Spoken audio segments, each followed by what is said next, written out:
Welcome to another episode of The Brand Called You, a podcast and podcast show that brings you leadership lessons, knowledge, experience, and wisdom from thousands of successful individuals from around the world. I'm your host, Ashutosh Garg, and today I'm delighted to welcome a well respected social entrepreneur from New Delhi, India, Rashi Anand. Rashi, welcome to the show. Thank you so much, Ashutoshi. Rashi is the founder and chief executive officer of Lakshyam. She's also the co-founder of Tuk Tuk Gilahari, India's first 100% ecological and sustainable animal sanctuary. And given the work that she's doing, understandably, Rashi has been recognized, awarded, and felicitated several times. So, Rashi, my first question for you: what sparked your journey into social entrepreneurship? Was there a special personal moment that influenced you to start Lakshyam? So basically, I was born and brought up in Ranchi, and I came down to Delhi for my graduation. And that was my first interaction with the street children because Ranchi being a small town, and I think still in Ranchi, we don't find people living on the streets, sleeping on the streets, begging on the streets. So when I came at that point of a time, I was 18, and I just couldn't figure out how people are living on the roads, sleeping on the roads. So there was something which was just ignited with me, and I was curious to find out ki how, why, and I started my journey by volunteering with different organizations. But at that point of a time, I couldn't find any organization who were directly working with street children, and that is how the journey of Laksham started. Wow. And what does the name Lakshyam mean? And what is the mission of Laksham? So I never had a Lakshya in my life. I Hmm. was the younger one in the family, never had a clarity what I want to do. So I had a commerce background till 12th. I scored really bad in my 12th standards. I had to end up in an arts graduation. Again, I scored so badly, I couldn't get anywhere admission. And finally, I took admission in one of the private colleges which did not have any entrance examination. So I think I was always that lost child who did not have a clarity on what I want to do in my life. And then finally, when Laksham happened, Hmm. so my organization was about to build up, and I think that was one moment of happiness. Ki, okay, finally I found my Lakshya, Hmm. and I gave it a little. And I always wanted a Hindi name for my organization, so I gave a little Sanskrit that's saying Laksham. Hmm. The vision of the organization was street to school, putting all the street children to the formal education system. Okay. And tell me more about the work that you're doing in Laksham. So initially, we started working with the traffic signals kids, and I started my journey by going under the flyovers, talking to them. And I think one instant which really hit me bad was I found out that the people, the parents themselves, were giving drugs to their own children. At that point of a time, there's a local drug, and I think maybe it's still available now. There was called Meow Meow, Mhm. which is available at every local pan ki dukan and at a very cheap price. So parents used to give those drugs to their own children because once the child get that drug, so the child is unconscious, they don't feel hunger and they don't feel cold. So if we see a child in the arms of their parents begging on the traffic signal, so they're little subconscious and they're not in their complete senses, Hmm. and we ought to give them money. Hmm. And the reason which I understood was कि एक उससे उनको भीख ज़्यादा मिलती है and second बच्चा रोता नहीं है because उनको खाने को नहीं देना पड़ता. So at that time, I just couldn't figure out how to react to such things. What is the solution? And I was, I think, too young without any experience. So the kind of challenges that I faced was the people who were staying there, especially the men. So the kind of comments that I used to get. So it was a huge thing for me. I couldn't survive that time. And then I realized I directly cannot just go and start working under the flyovers. I need to first know how things work there. So Hmm. then I started my journey with one of the slum clusters in Delhi, wherein I learned how to talk to people, what is community mobilization, why do we need to change them, how can we be part of them, and then bring that change. I Hmm. worked there in one of the slum areas for good 3 years, gained that confidence, and then again went back to the red light signals and the traffic signals to understand why and how they are there, what is the problems. And I think the problem that came out was decentralization, the migration, and then I started the actual journey of Laksham, Hmm. wherein now we are working across India. We are present in 7 states. In Delhi NCR, we are at 5 locations. We have more than 835 children with us. Mhm. And the focus being every child of the street to the school. Hmm. Amazing, amazing. You also talk about doing a lot of work with women. What are some of the most pressing challenges women face in the communities you serve? So women were never the focus area, to be very honest, Ashutosh ji. See, we've always wanted to work with the children.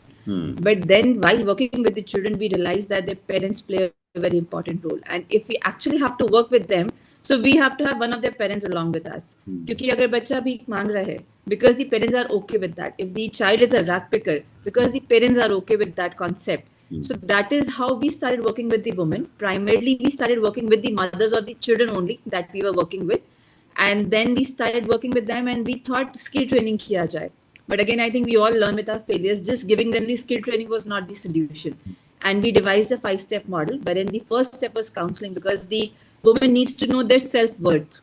Second step was the skill training. And after skill training, again, they would come back to us saying, कि अब हमें काम चाहिए. What are we supposed to do now, even if they know the skill? So then again, we had a curriculum called marketing channels. We taught them marketing. We gave them financial training so that even if the Laksham organization or we are not there, they need to know how to sustain themselves. So that was an end-to-end project that we started. Similarly, with our child development program also, we devised the whole 5-step model from identifying the child to counseling them.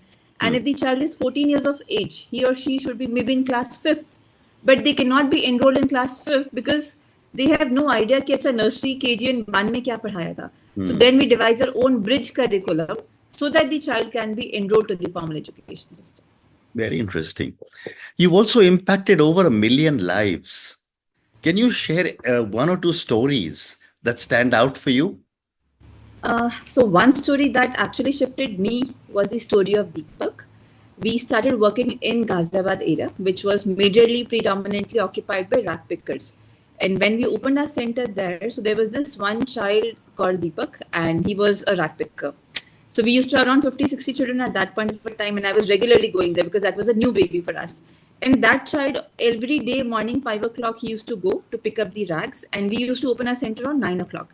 And that was his time of coming back. And he would always stop at the entrance, look inside, and we would try to bring him in, and he would never come in. And I think after 15, 20 days, finally, he was convinced कि अच्छा अंदर आना चाहिए. And when he came inside, his hands were bleeding. He was not wearing shoes. His hands and legs were bleeding. He had that body of kuda.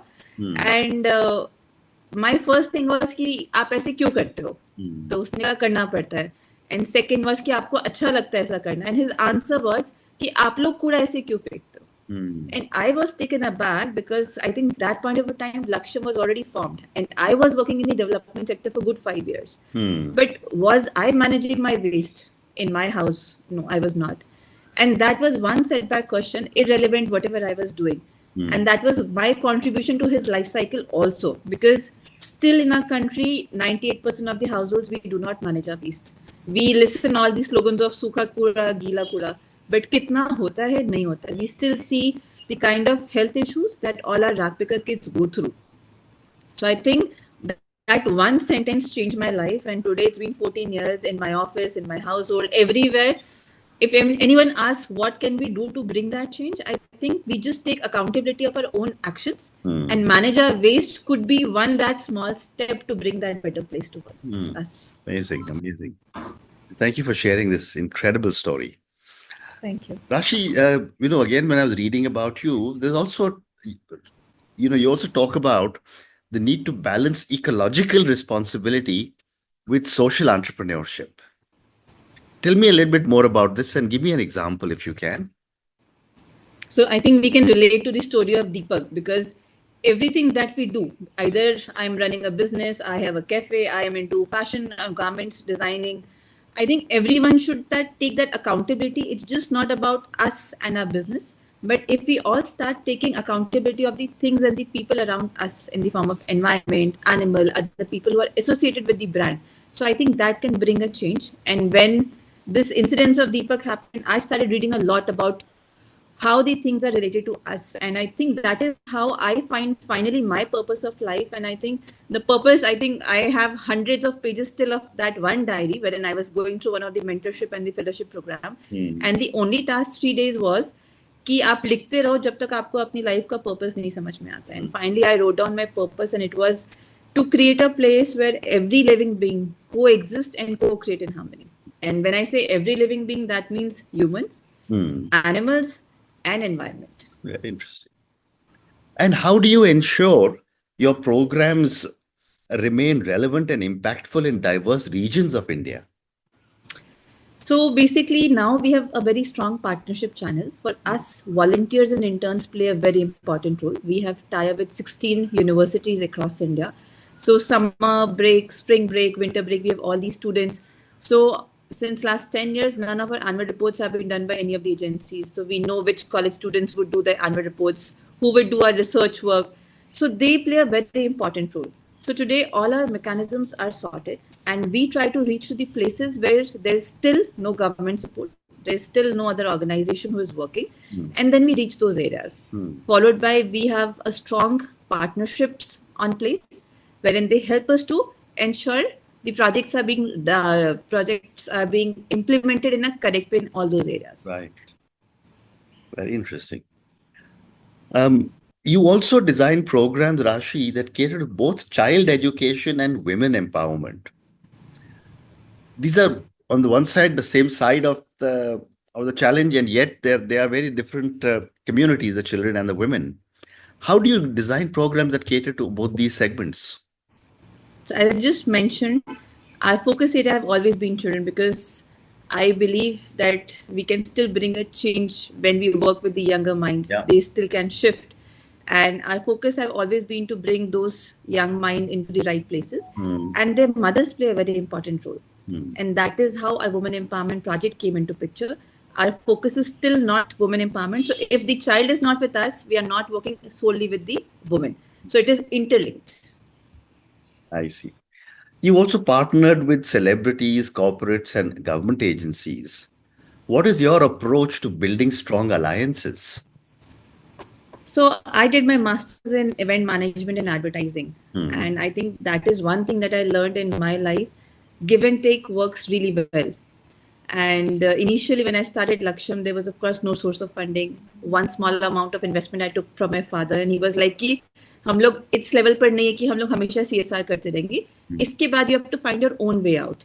And I didn't knew मतलब कैसे survive होगा. And every person I went to, there were two challenges. One, nobody trusted me because I think I was 21, and they were like कि अच्छा ये लड़की क्या कर लेगी. Second, सबने बोला कि आपके पास 12 है, ATG है, FCR है, all those documents. Of course, I didn't have, because the organization needs to be 3 to 5 years old before you get those registrations in place. You have those annual reports and track records. So then how do I raise money? So then I thought, let's try event management, because पढ़ाई को use करना ज़रूरी होता है. And I started doing events. And when I started doing events, उससे पहले our groundwork was really strong. And every single call, be it a celebrity call, or we have also got the honor to go and meet Shri Narendra Modi or Shri Pranab Mukherjee, it was all cold calls and it was all cold emails. But what really worked was कि हमारा groundwork was very strong. We were in the areas जहाँ पर कोई भी नहीं पहुँच पा रहा था. And every single person, be it a Bollywood celebrity or a politician, they always had that team who would come over, see before they gave us a confirmation. And when they used to come and see the kind of work we were doing, nobody ever said no to us. So I think the key was to do the genuine actual groundwork. Very interesting. Let's now move and talk a little bit about Tuk Tuk Gilehri, which is India's first 100% ecological animal sanctuary. Tell me a little bit about this, and what was the motivation to start this? So children is my heart, and I think animals were always my soul. But when I started working with children, there were a lot of challenges that I was dealing through. And there was a certain point of time when we reached that level, we understood the model, कैसे काम करना है, क्या होना चाहिए models, and suddenly pandemic happened. And उससे पहले we were all listening about social entrepreneurship, you need to be sustainable, what this happened, what that happens. And when COVID happened, and our focus was education, most of our corporates backed out. The projects were suddenly closed. Why? Because the focus was shifted to health. Right. And I was again back in nothing, because it's usually a hard को 5 to 7 years. एक बच्चे को भीख मांगना या कूड़े से निकालना हमें 3 से 5 साल लग जाते हैं. And we saw, because it was pandemic, everything was closed. What were our children doing? We were not technology wise upgraded. We did not have Zoom meetings and Zoom classes. We just could not afford that, because we never had computers in our centers. जहाँ बिजली नहीं थी, वहाँ पर हम लोग online classes कैसे करते? So we could see all of our hard work going in vain, because they were again going back to begging. They did not have any source of income. The laborers was again back on roads. So then we realized we need to be sustainable. How do we raise money out of that? And being just mentioned that animals were my soul, so I always wanted to work with the animals and spread the message of kindness and compassion and empathy. So we just thought, in partnership with Gili Mitti, that's another social organization, we designed this project called Tuk Tuk Gallery, which is a home to around 200 plus rescued animals now. So we have buffalo, goats, donkeys, rabbits, and all. And what we do is, if somebody wants to come to the sanctuary, they have to buy a ticket. And that money goes towards running the sanctuary. And the entry price is 500 rupees. The sanctuary is designed in such a way that you'll feel कि अच्छा 100 साल पुराने हम लोग किसी गांव में बैठे हुए हैं. So everything is made out of gobar, bamboo and mitti. So irrelevant of the temperature which is outside, all the animal houses have 4-degree less temperature. And then we started tying up with most of these schools. They would come for their field trips and excursions. Yeah. And then we designed the curriculum, what we wanted to teach in Tuk Tuk Gallery. And that was kindness, compassion, and empathy, going back to our vision of creating that space where all living beings coexist and co-create. Fascinating. Fascinating.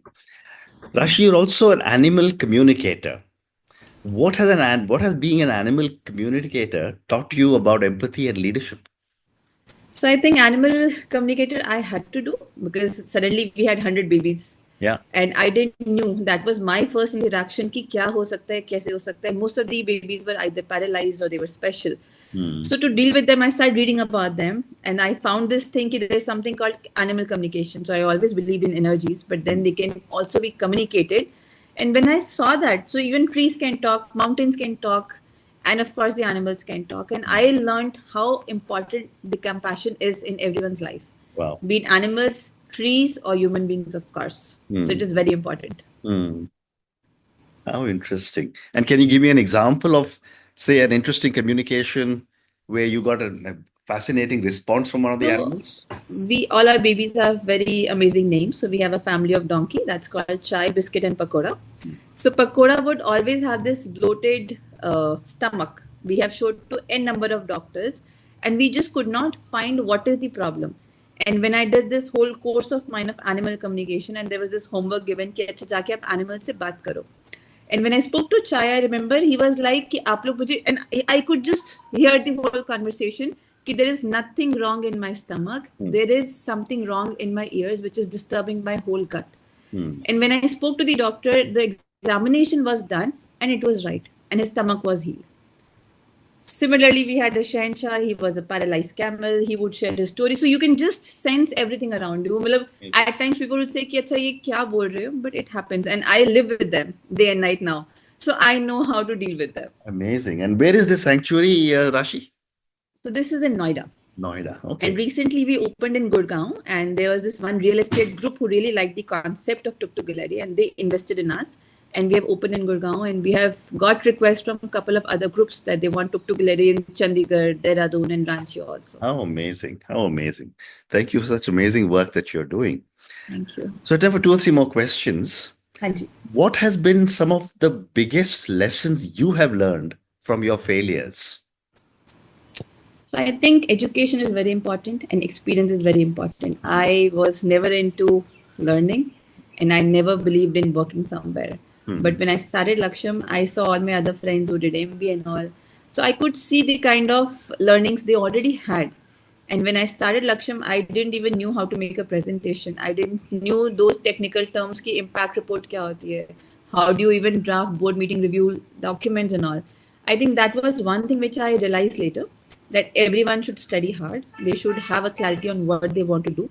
And if they study that, that really matters. And I realized this at the age of 26, when Laksham was almost 6 years old, and I applied for a couple of scholarships, fellowships, online courses, and I did my learnings that point of time. And again, experience matters a lot, because abhi Laksham pe jitna kara, I think that was my own learning on ground. But if I would have worked with somebody under the guidance and mentorship of somebody, the whole journey would have been completely different. So I think education and experience. Amazing. 2 more questions. What does impact mean to you beyond numbers? So I think impact means happiness for me.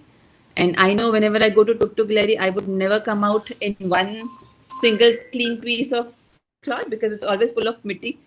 So I love those mitti stains. I love those happiness. Whenever I walk through the slum clusters, it's huge streets, and every single person would say Namaste, Didi, Namaste. Those smiles, I think, besides number, it's more about those smiles, those love, and those licks.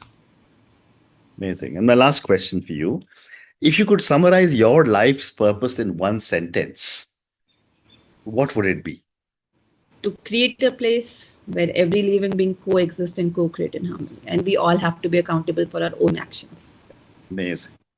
And on that note, Rashi, I just want to say thank you so much for this fascinating conversation. Not only did we cover all the great work you're doing at Laksham with women and children, but I think what I'm even more fascinated with is the Tuk Tuk Gilahari and how you are providing such an amazing haven for animals who may have their own set of challenges, but as you said, they talk to you and tell you what their challenges are. That is quite fascinating. Thank you for Thank you so speaking much, to me. Ashutosh, for this opportunity. Thank you. Thank you for listening to the Brand Called You videocast and podcast, a platform that brings you knowledge, experience, and wisdom of hundreds of successful individuals from around the world. Do visit our website www.tbcy.in to watch and listen to the stories of many more individuals. You can also follow us on YouTube, Facebook, Instagram, and Twitter. Just search for the Brand Called You.